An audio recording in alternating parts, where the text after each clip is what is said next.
I was reading the book of Isaiah.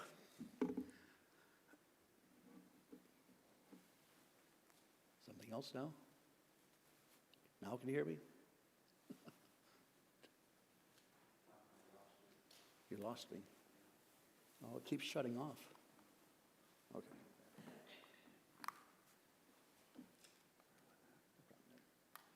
Small technical difficulty.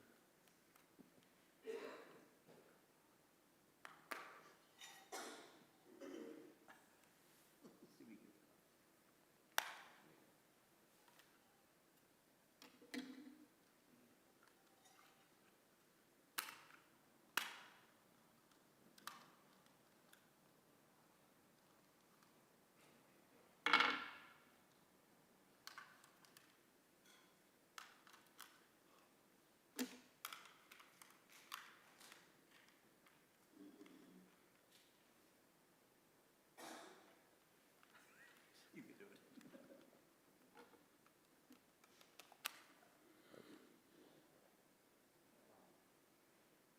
Okay, now can we hear me? Okay, we're back to business. All right. Okay, now where was I? Okay, yes. I was reading the book of Isaiah, and this one chapter just kept on coming back. Every time I want to go read on, I would get sent back to that book. So finally I says, well, I need to dive in a little deeper and see what this book is all about. This book in Isaiah is the smallest book in the Bible, other than some verses in Psalms that are smaller chapters. And this book is Isaiah 20. And in Isaiah 20, God is showing us three things. God never gives up on us, even when we forget about Him. He's showing us He can send a messenger before things happen. And third, God shows us the way back in His arms if we listen. So if you want to turn to Isaiah 20, and as we're turning there, this chapter is taking place in a time when Assyria's empire was expanding aggressively across the country.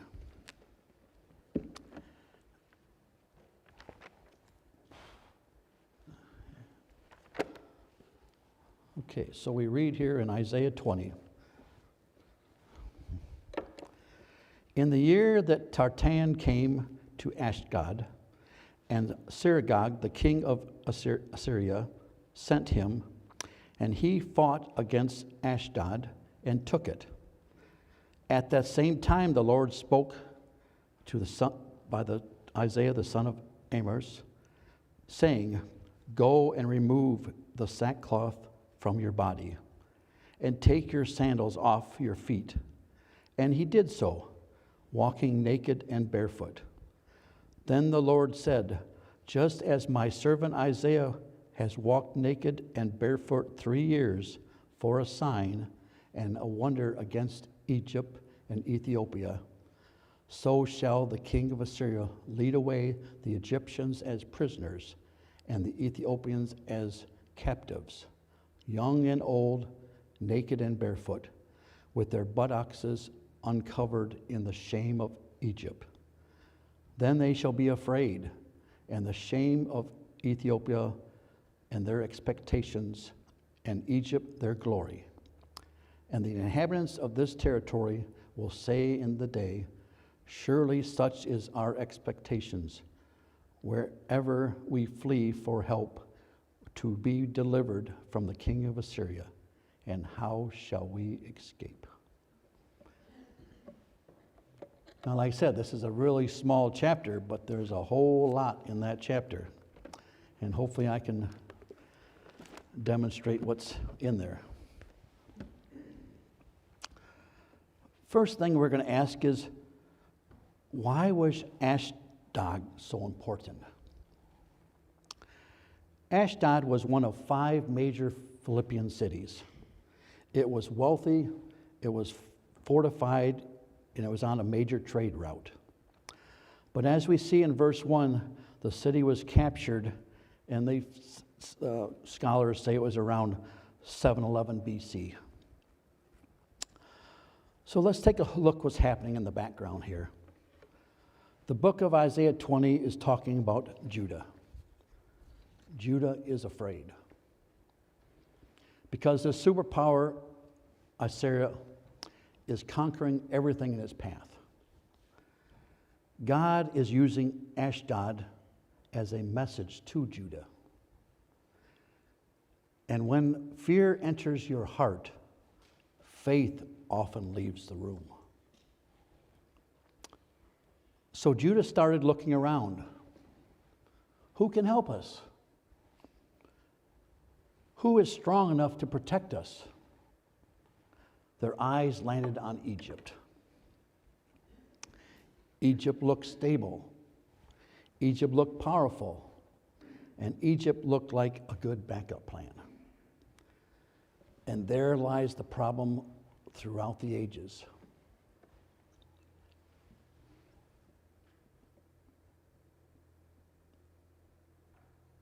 Often, Judah, when in times of trouble, they always started knocking on Egypt's door.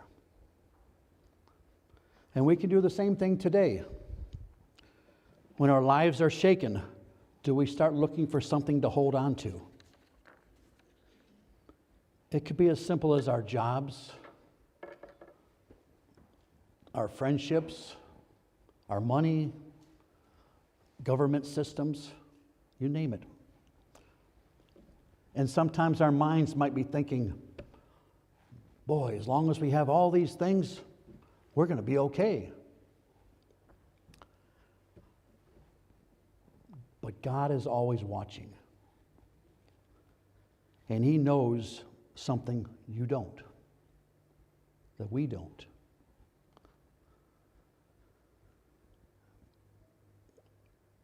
What you trust in is about to be tested.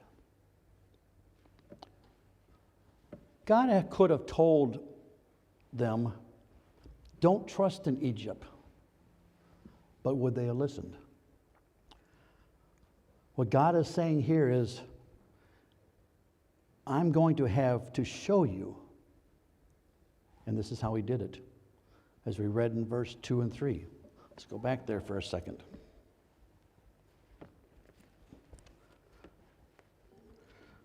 Verse 2.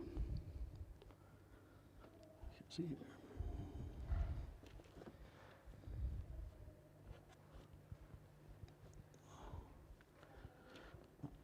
At this same time, the Lord spoke by Isaiah the son of Amos, saying, Go remove your sackcloth from your body, and take your sandals off your feet. And he did so, walking naked and barefoot. And the Lord said, Just as my servant Isaiah has walked naked and barefoot for 3 years, this is a sign and wonders.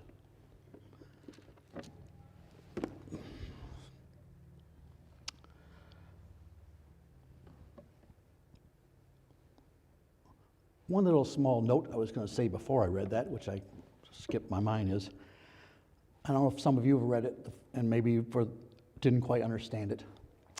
When it says tartan, I always thought that was the name of a person, like an everyday person. Tartan, was the army leader.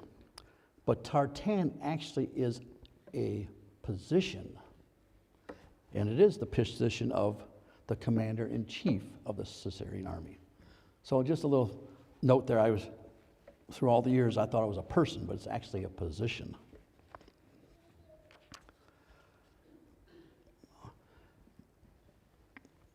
Here we see something rather shocking. God is telling the prophet Isaiah, take off your sackcloth, take off your shoes, and walk. Not for a day, not for a week,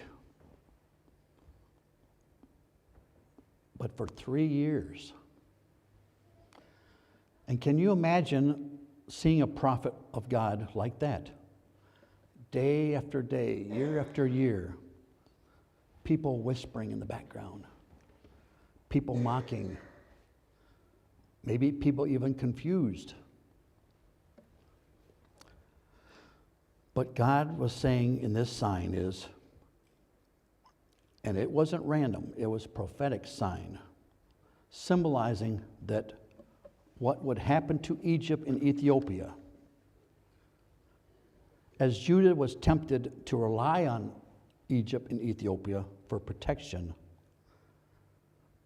with God, Isaiah, the messenger, he was sending them the message that the very nation that you trust in will be defeated themselves and will be conquered. This action seems extreme, but it shows God sometimes uses visual and uncomfortable messages to make his point.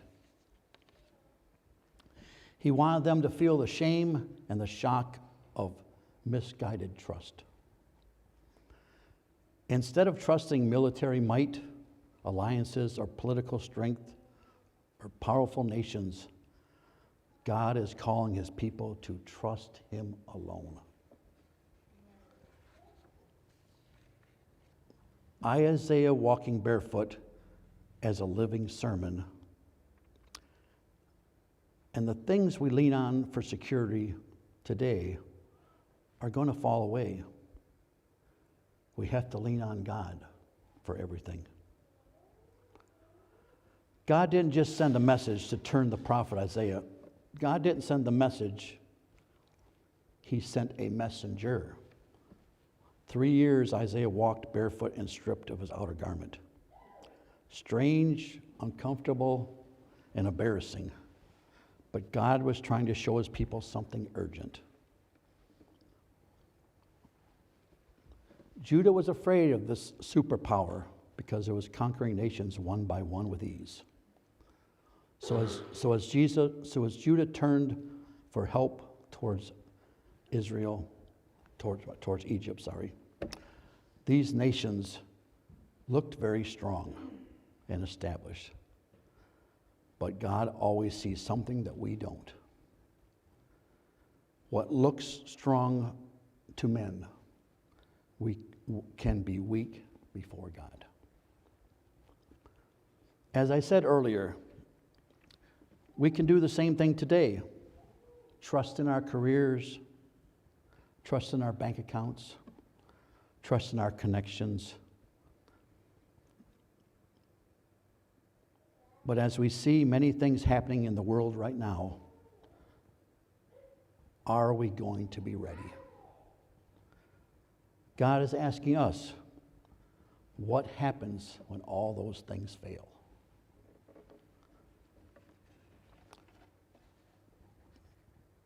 Why did God tell Isaiah to take off his sackcloth and take off his sandals and walk 3 years?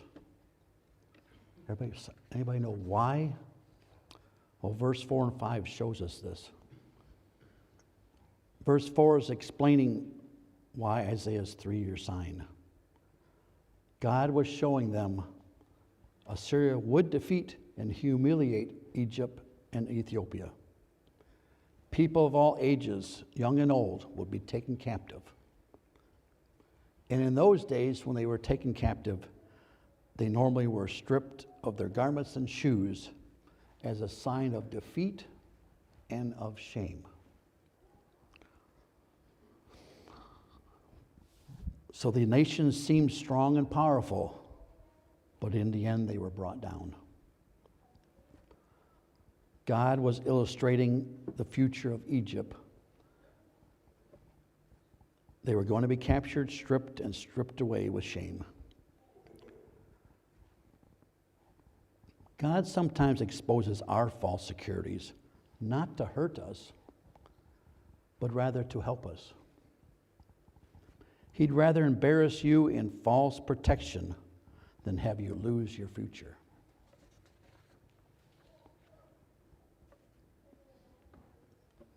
Isaiah 25, God's people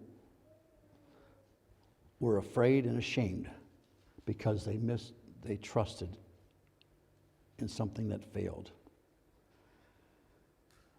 And the haunting question is, shall we escape when things fail? They realized too late their strategy was wrong. Their trust was misplaced. Now, the Bible doesn't tell us that the people of Judah fully repented and turned back to God because of Isaiah's message. But we know that many people took the warning and did return to God. God's purpose was to give his people an opportunity to choose faith over fear. And the pattern here is simple. God gives warnings, and people have time to respond. Some people repent, others may not. But God's prophecies always are fulfilled. And this application can fit us today. Many people don't realize they're trusting in the wrong thing until it collapses. A relationship ends after many years. You lose your job that you've had for who knows when, just suddenly disappears. Your health starts to fail, maybe with no warning. And your stability that you thought you had in life is shaken. Now suddenly the question is, what shall we do now? God wasn't tearing down Judah. God was pointing them back to him. Because the real issue wasn't Egypt. The issue was they trusted Egypt instead of trusting God. God may allow us to do things that we're going to fail so he can bring us back to him. So if we look at this today, this chapter is not just history, it's a mirror.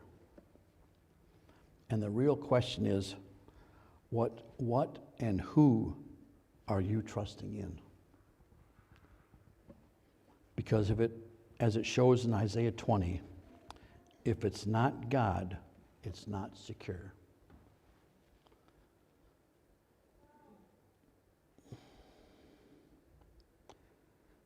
As we start to see more and more things happening all around us,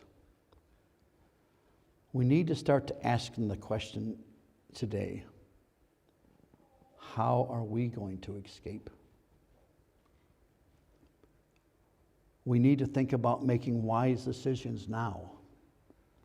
We can't just sit here and wait for the Sunday law to come in effect. If you're waiting for that, then it's too late. We need to trust in God when it isn't easy. We need to trust in God when things aren't clear. And we need to trust in God when everything else looks stronger. Because in the end, only with God will you still be standing. God may strip away everything you depend on, not to shame you, but to save you. In the days of Isaiah, the same issues remained as today. God's people where do God's people put their trust in times of trouble and crisis? In the Bible, Egypt is more than a nation. It represents human strength, political systems, and dependence on world solutions instead of God.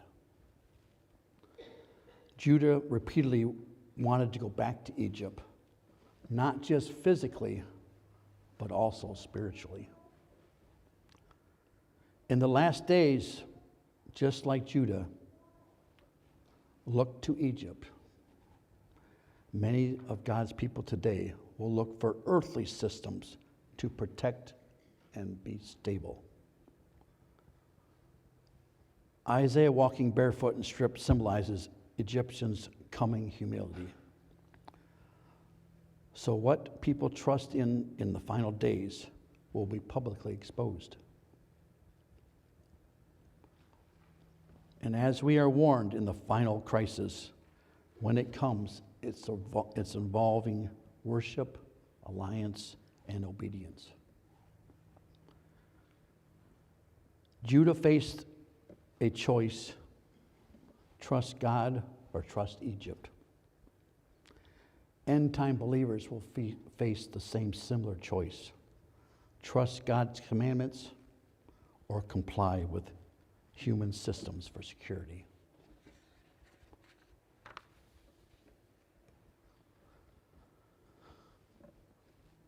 So the question is going to be, are you going to be ready when all the pressures hit you? Are you going to be ready when you're told you can't buy or sell? Are you going to be ready when you start losing your homes, losing your rights and your protection?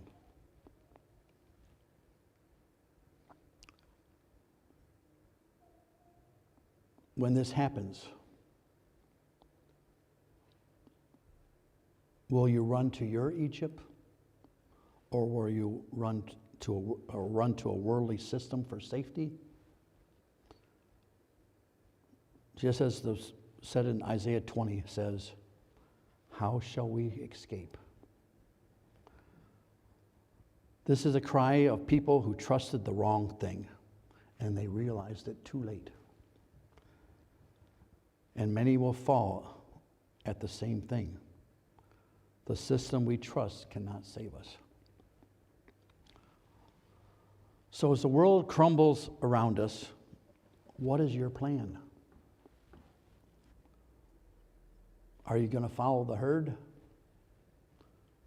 Or are you going to crumble and lose faith when family and friends start attacking you? Will you be prepared?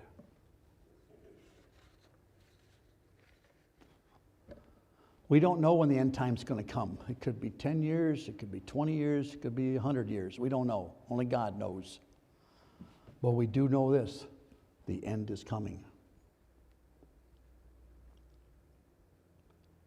And as Revelation 14:7 says, and he said with a loud voice, fear God and give him glory, because the hour of his judgment has come. And like we mentioned in class today, I was telling the boys, we think sometimes God's coming is taking too long. 2,000 years, 3,000 years. How come God's not coming back? But you got to remember this: your life is your time for God to come back. When you live here, when you pass away, it's too late.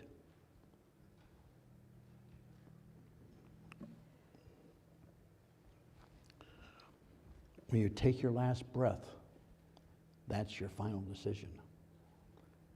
And the next time you see God, that's when you'll see him.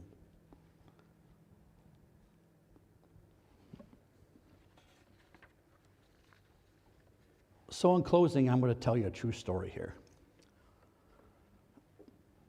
After a terrible loss in World War I, France decided it would never be caught unprepared again. In beginning of the late 1930s, France built what they call the Maguelette Line. This massive line was a chain of fortresses, bunkers, tunnels, artillery positions, and a defense line across the German border. French people felt secure and safe.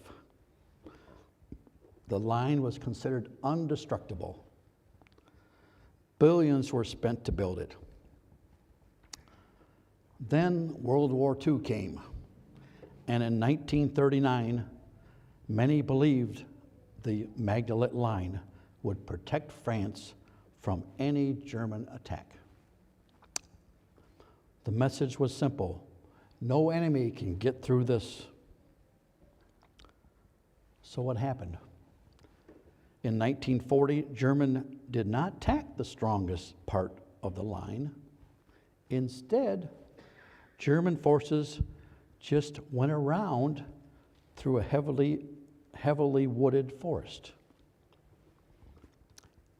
And in this area, the French leaders thought this is too difficult for any large army to cross, so they left it open.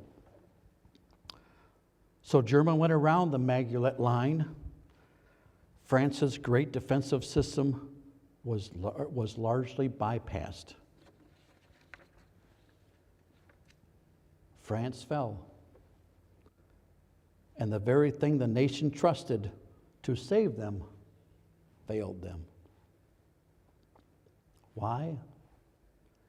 Because just as Judah, they trusted, their confidence was misplaced.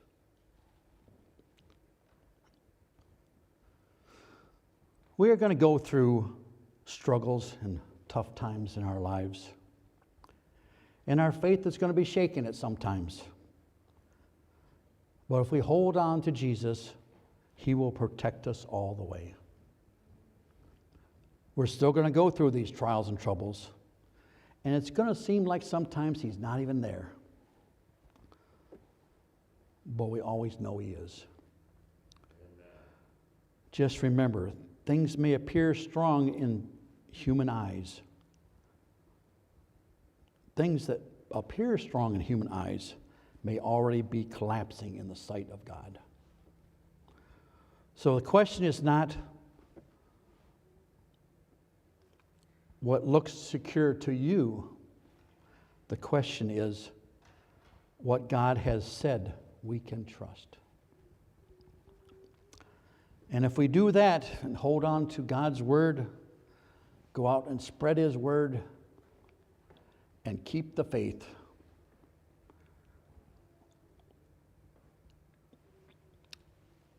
let us show people God is still in control, and we can trust and believe in Him.